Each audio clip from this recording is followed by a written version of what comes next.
Hello Reddit, this is Robert Cortese back again with my pie in a box. Some of you will be very happy to know I did vacuum my rug. I even took a rug doctor to it, but when you got a big chocolate lab like this, they tend to make a mess. So let's go ahead and go into what's been changed on here. This has been a fun process. You know, you find things you like, you find things you don't like.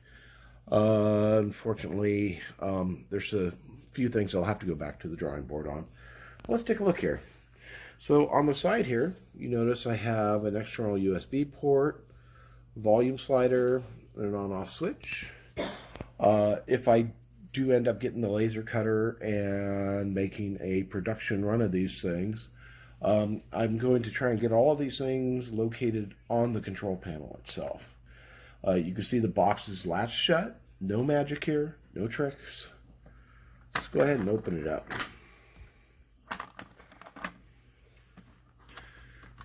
And as you can see, the screen's intact. With the ball off, it has no problem closing. If I were to put the ball on,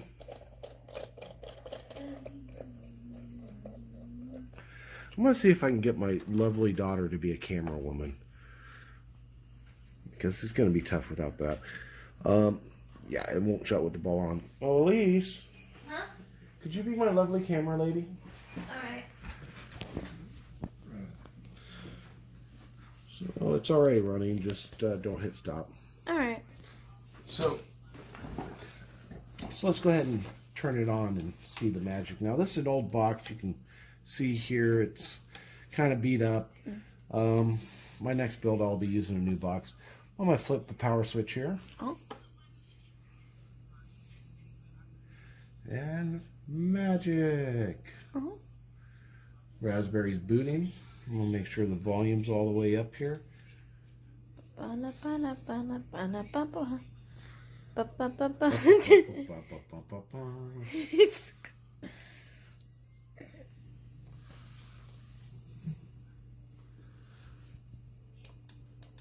So, first thing I'm going to do is I'm going to go to sound settings here. Make sure this is set to 100%. For some reason it keeps going down.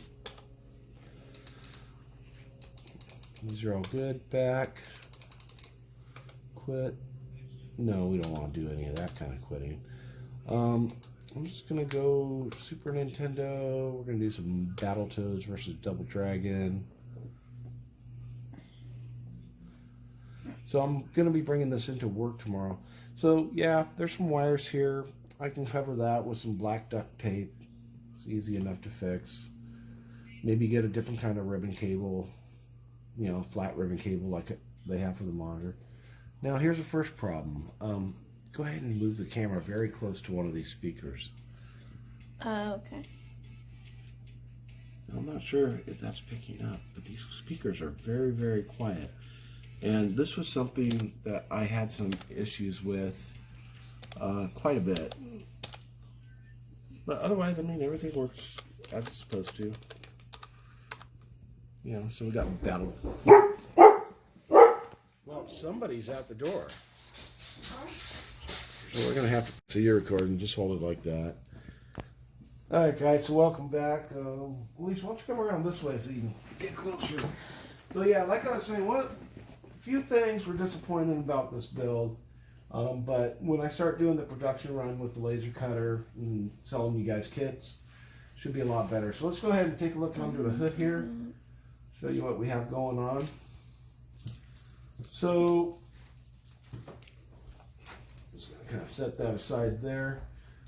So, go ahead and come over, like you're looking down, at least, and just follow me as I point. So we have this Raspberry Pi UPS hat.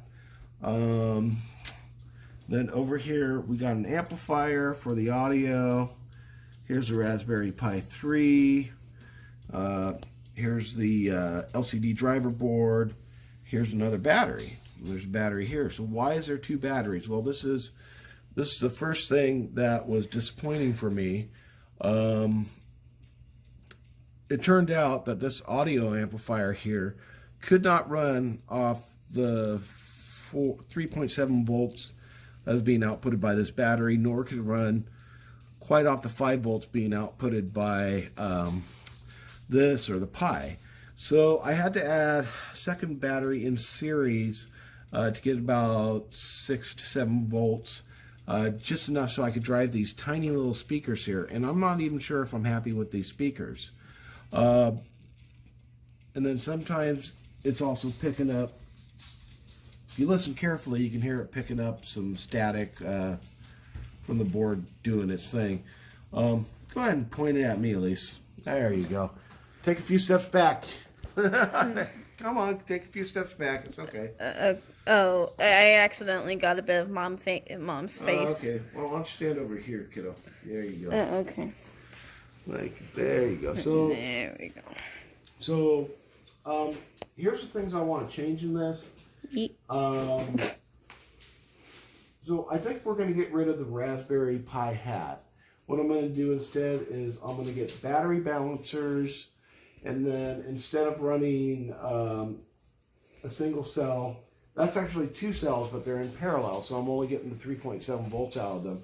I think what I'm going to do is I'm going to run 3 cells in series, 12 volts, and from that from the battery balancer, we will go to a buck converter that will output 12 volts. That'll go to the audio amplifier, and then another buck converter after that to drop things down to 5 volts for the Raspberry Pi and the other equipment on there.